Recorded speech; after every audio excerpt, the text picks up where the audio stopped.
আজকের রেসিপি বাঁধাকপির পরোটা। ব্রেকফাস্ট হোক বা ডিনার, আর না হলে স্কুল অফিসের টিফিনেও আপনারা এইভাবে দারুণ স্বাদের নরম তুলতুলে বাঁধাকপির পরোটার রেসিপিটা বানিয়ে দেখতে পারেন। খেতে ভীষণ ভালো হয় আর বানানো একেবারেই সহজ। নমস্কার, আমি রুমি। আপনাদের সবাইকে আবারও একটা দারুণ স্বাদের রেসিপিতে স্বাগত। প্রথমে পরোটাটা বানানোর জন্য ডোটা রেডি করে নেব। তাই মিক্সিং বোলের মধ্যে নিয়ে নিচ্ছি মেজারিং কাপের 2 কাপের মতন ময়দা। এখানে প্রায় 300 গ্রামের মতন ময়দা আছে। এবার দিয়ে দিচ্ছি চা চামচের 4 ভাগের 1 ভাগ লবণ আর হাফ চামচের মতন চিনি। বড় চামচের 2 চামচের মতন দিয়ে দিচ্ছি সাদা তেল। সমস্ত শুকনো উপকরণগুলোকে খুব ভালো করে মিশিয়ে নিতে হবে, মানে ময়দায় খুব ভালো করে ময়াম দিয়ে দিতে হবে। যত ভালো করে ময়াম দেওয়া হবে পরোটাগুলো তত বেশি নরম তুলতুলে হবে, খেতে তত বেশি ভালো লাগবে। তারপরে অল্প অল্প জল দিয়ে একটা ডো রেডি করে নিতে হবে। এখানে আমি রুম টেম্পারেচারে জল দিয়ে ডোটা রেডি করছি। আপনারা চাইলে উষ্ণ গরম জল দিয়েও ডোটা রেডি করতে পারেন। ডোটা রেডি করে নিয়েছি, এক সাইডে রেখে দিচ্ছি। আর এদিকে একটা কড়াইকে গ্যাসের ওভেনের ওপরে বসিয়ে দিয়েছিলাম। বড় চামচের 2 চামচের মতন সাদা তেল দিয়েছি, চা চামচের হাফ চামচের মতন আদা বাটা, 1 চামচের 4 ভাগের 1 ভাগ হলুদ গুঁড়ো, আর দিয়েছি 1 চামচের 4 ভাগের 1 ভাগ লঙ্কার গুঁড়ো। একইভাবে দিয়ে দিচ্ছি জিরে গুঁড়ো, ধনে গুঁড়ো। সমস্ত গুঁড়ো মশলাগুলো 1 চামচের 4 ভাগের 1 ভাগ করে দিয়ে দিলাম।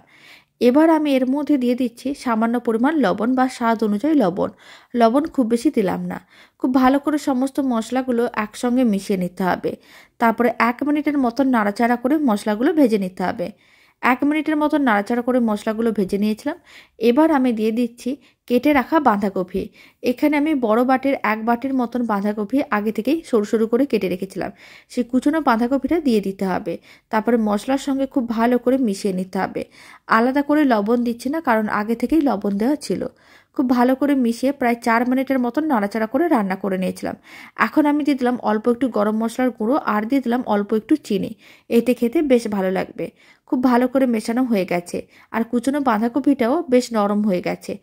এই সময় আমি সেদ্ধ করে রাখা আলু দিয়ে দিচ্ছি। আর এখানে আমি 2টো মিডিয়াম সাইজের আলুকে আগে থেকেই সেদ্ধ করে রেখেছিলাম। সেই সেদ্ধ আলুগুলোকে এইভাবে একটু ম্যাশ করে দিয়ে দিতে হবে।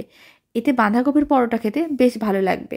খুব ভালো করে একসঙ্গে মিশিয়ে নিতে হবে আর 2 মিনিটের মতন মিডিয়াম ফ্লেমে নাড়াচাড়া করে রান্না করে নিতে হবে।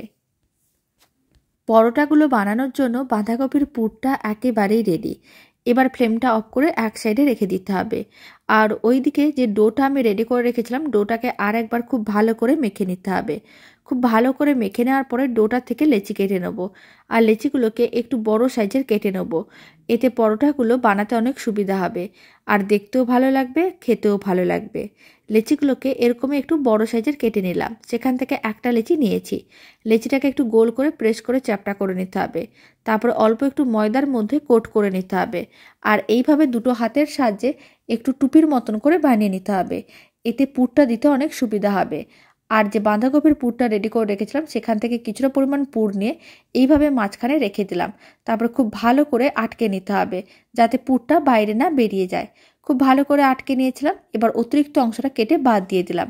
তারপর আবারও লেচিটাকে একটু গোল করে প্রেস করে চ্যাপটা করে নিলাম। সমস্তগুলো একইভাবে রেডি করে নিতে হবে। সমস্ত লেচিগুলোকে রেডি করে নিয়েছিলাম, মানে বাঁধাকপির পুরটা ভরে নিয়েছিলাম। এখন একটা লেচি নিয়েছি। অল্প একটু ময়দার মধ্যে কোট করে হাতের সাহায্যে এইভাবে প্রথমে একটু প্রেস করে চ্যাপটা করে নিতে হবে। যখন এইভাবে প্রেস করে চ্যাপটা করা হয়ে যাবে তখন একটু বেলে নিতে হবে। খুব বেশি পাতলা করে বেলার দরকার নেই, তাহলে পরোটাটা ফেটে যেতে পারে। তাই আলতো হাতে এইভাবে পরোটাটা বেলে নিতে হবে। পরোটাটা বেলা হয়ে গেছে, এবার ভেজে নেব। তার জন্য একটা তাওয়াকে গ্যাসের ওভেনের ওপরে বসিয়ে দিয়েছিলাম। তাওয়াটা গরম করে নেওয়ার পরে পরোটাটা দিয়ে দিয়েছিলাম। তারপর উল্টে পাল্টে প্রথমে শুকনো খোলায় হালকা করে একটু ভেজে নিতে হবে। যখন শুকনো খোলায় হালকা করে ভাজা হয়ে যাবে তখন আমি কিছুটা পরিমাণ ঘি নিলাম আর ঘিটা খুব ভালো করে এইভাবে ছড়িয়ে দিতে হবে। এখানে আমি ঘি দিয়ে পরোটাগুলো ভেজে নিয়েছি। আপনারা চাইলে সাদা তেল দিয়েও পরোটাগুলো ভেজে নিতে পারেন বা সর্ষের তেল দিয়েও পরোটাগুলো ভেজে নিতে পারেন। তবে ঘি দিয়েও এইভাবে বাঁধাকপির পরোটার রেসিপিটা একদিন হলেও বাড়িতে বানিয়ে দেখতে পারেন। খেতে ভীষণ ভালো লাগবে। পরোটাটা ভাজা হয়ে গেছে, তুলে রেখে দিলাম। বাকি পরোটাগুলো একইভাবে রেডি করে নিয়েছিলাম। দারুণ স্বাদের নরম তুলতুলে মুখরোচক এই বাঁধাকপির পরোটার রেসিপিটা শেষ পর্যন্ত দেখার জন্য অসংখ্য ধন্যবাদ। বাড়িতে বানালে কমেন্ট বক্সে জানাতে একেবারেই ভুলবেন না খেয়ে কেমন লাগলো।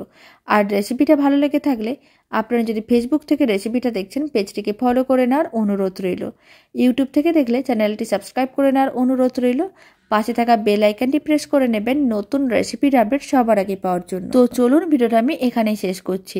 আপনারা সবাই ভালো থাকবেন, সুস্থ থাকবেন। আপনাদের সঙ্গে আবার নতুন রেসিপি নিয়ে দেখা হচ্ছে।